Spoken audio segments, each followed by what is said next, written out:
Good afternoon everyone. Halika kayo, samahan niyo ako. Pupunta tayo sa ilog. Pupunta ako sa Sabang. Ito po yung lugar na pupuntahan ko ay parang ano siya, nagsalubong yung ilog at ang dagat. Ayan. Kung natatandaan nyo po ay nag-upload ako dun sa mga nakapanood ng aking video na yung mga batang estudyante. Hindi ko na po matandaan kung kailan po yun nangyari. Hindi ko na po matandaan. Ayan. Makikita nyo yung ilog na talagang napakalakas. At wala po talaga ditong may tulay man, pero pag malakas ang ulan at bumabaha, nabigla po siyang lakas.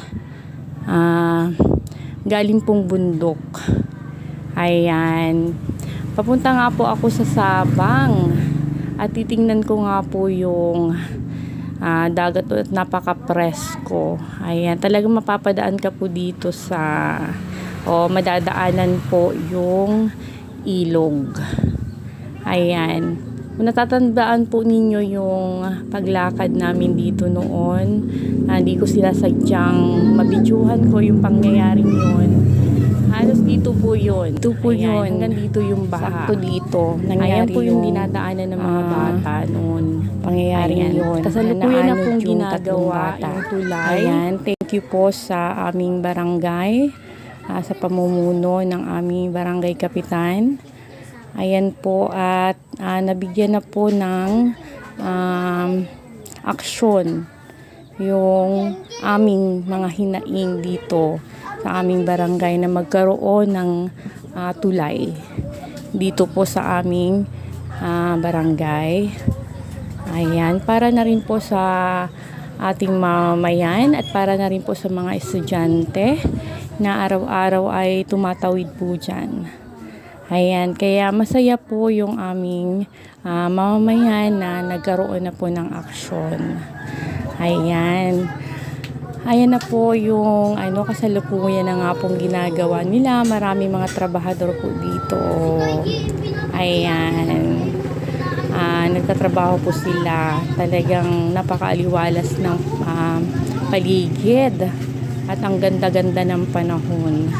Kaya tuloy-tuloy yung trabaho nila. Ayan, makikita nyo, may mga bako at trucks na naghahakot sa trabaho. At mga workers na nagtatrabaho. Ayan. Ayan yung ilog. Wala na po talaga siyang tubig. Plat na siya. Ayan. Thank you sa mga opisyal aming barangay. Ayan. Thank you sa aming thank you po sa lahat. Ayan. Kaya ngayon ay panatag na po ang isip ng mga magulang, isip ng mga tao na pag nagawa na yung tulay na yan ay hindi na mahihirapan sa pagtawid yung mga estudyante. Papunta na nga po ako dun sa Sabang at titingnan ko yung dagat. Talaga namang napakaganda dyan. Ayan, at ang ganda ng simoy ng hangin. Masarap ang simoy ng hangin. Parang ayoko nang umalis pag nandito ako. Dito ako natambay sa rest house na yan na madadaanan ko. Ayan, may nagtatrabaho nga. Ang liwalas ng paligid. Ang init talaga, super init. Ayan. Malapit na dun ako sa rest house. May tao nga pong si Kuya Ronnie. Nag-ano siya ng pangki. Hindi ko alam kung anong Tagalog yun sa pangki. Ayan.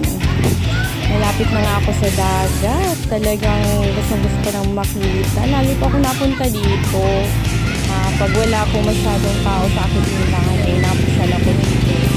Dito po, pumupunta yung mga tao para